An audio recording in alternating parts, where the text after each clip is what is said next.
আজকে আমরা চতুর্থ শ্রেণীর বাংলাদেশ ও বিশ্ব পরিচয় বইয়ের অষ্টম অধ্যায় এর অনুশীলনী প্রশ্নের সমাধান করব। অনুশীলনী ক, সঠিক উত্তরের পাশে টিক চিহ্ন দাও। ১. কত বছর বয়স থেকে ভোট প্রদান করা যাবে? ১৭ বছর, ১৮ বছর, ১৯ বছর, ২০ বছর। উত্তর খ, ১৮ বছর।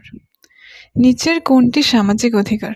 ভোট দান করা, শিক্ষা লাভ করা, সম্পত্তি ভোগ করা, মত প্রকাশ করা। উত্তর খ, শিক্ষা লাভ করা। একজন শ্রমিক তার শ্রমের বিনিময়ে ন্যায্য মজুরি পেলেন। এটি তার অর্থনৈতিক অধিকার, চিকিৎসার অধিকার, রাজনৈতিক অধিকার, ভোটের অধিকার। উত্তর ক, অর্থনৈতিক অধিকার। কেউ যখন মত প্রকাশ করেন তখন আমাদের কি করা উচিত?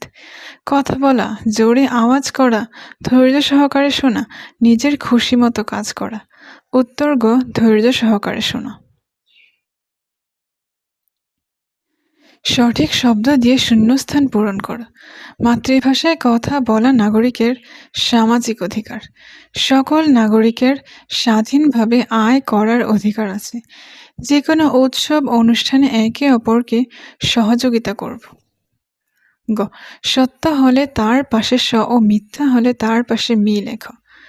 নির্বাচনে নাগরিকের প্রার্থী হওয়ার বয়স ১৮ বছর, মিথ্যা। ভোট প্রদান নাগরিকের সামাজিক অধিকার, মিথ্যা। ধর্ম পালন করা সামাজিক অধিকার, সত্য। ছুটি ভোগ করা নাগরিকের অর্থনৈতিক অধিকার, সত্য। বাম পাশের বাক্যাংশের সাথে ডান পাশের বাক্যাংশের মিল করো। বাম পাশ, ডান পাশ। সামাজিক অধিকার, শিক্ষা লাভের সুযোগ। অর্থনৈতিক অধিকার, চাকরি পাওয়ার সুযোগ। রাজনৈতিক অধিকার, মত প্রকাশের সুযোগ। সংক্ষিপ্ত প্রশ্ন। অর্থনৈতিক অধিকার বলতে কি বোঝায়?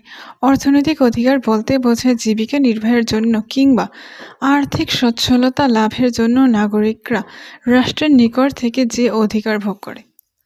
৩টি সামাজিক অধিকারের নাম লেখো। ৩টি সামাজিক অধিকারের নাম হলো শিক্ষা লাভের অধিকার, স্বাধীনভাবে চলাচলের অধিকার, ধর্ম পালনের অধিকার। সহপাঠীর মধ্যে কেউ অসুস্থ হলে আমাদের করণীয় কি?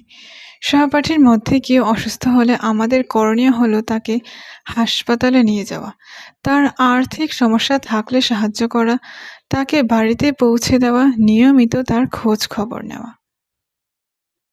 বর্ণনামূলক প্রশ্ন। কিভাবে সমাজ গড়ে ওঠে তা ব্যাখ্যা করা। মানুষ স্বভাবত সামাজিক জীব।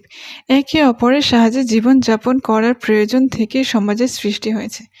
যখন মানুষ পারস্পরিক সম্পর্ক স্থাপন করে, একে অপরের সাথে সহযোগিতা ও কাজের বন্টন করে, তখন ধীরে ধীরে সমাজ গড়ে ওঠে।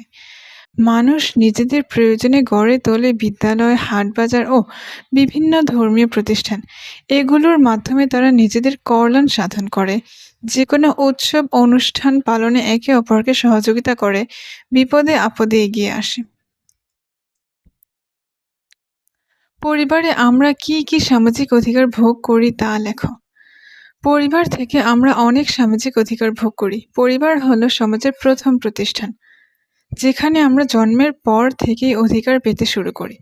পরিবারের সদস্য হিসেবে আমরা নিরাপদে থাকার অধিকার, স্বাধীনভাবে চলাফেরার অধিকার, মাতৃভাষায় কথা বলার অধিকার, ধর্মীয় শিক্ষা ও ধর্মীয় উৎসব পালনের অধিকার, শিক্ষা লাভ করার অধিকার, বেঁচে থাকার জন্য প্রয়োজনীয় খাদ্য, বস্ত্র, বাসস্থান, চিকিৎসা ও নিরাপত্তা পাওয়ার অধিকার ভোগ করি।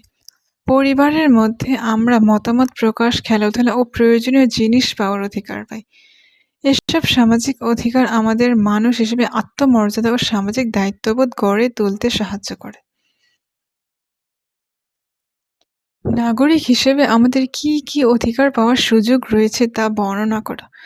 নাগরিক হিসেবে আমাদের যে সকল অধিকার পাওয়ার সুযোগ রয়েছে সেগুলো হলো: অর্থনৈতিক অধিকার, সম্পত্তি অর্জন ও ভোগ করার অধিকার, স্বাধীনভাবে আয় করার অধিকার, ন্যায্য মজুরি লাভ করার অধিকার, নিজের কাজের জায়গায় ছুটি পাওয়ার অধিকার।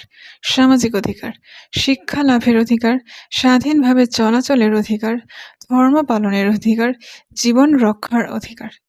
রাজনৈতিক অধিকার, নিজের মতামত প্রকাশের অধিকার, নির্বাচনে প্রার্থী হওয়ার অধিকার, ভোট দেওয়ার অধিকার, নিরাপত্তা লাভের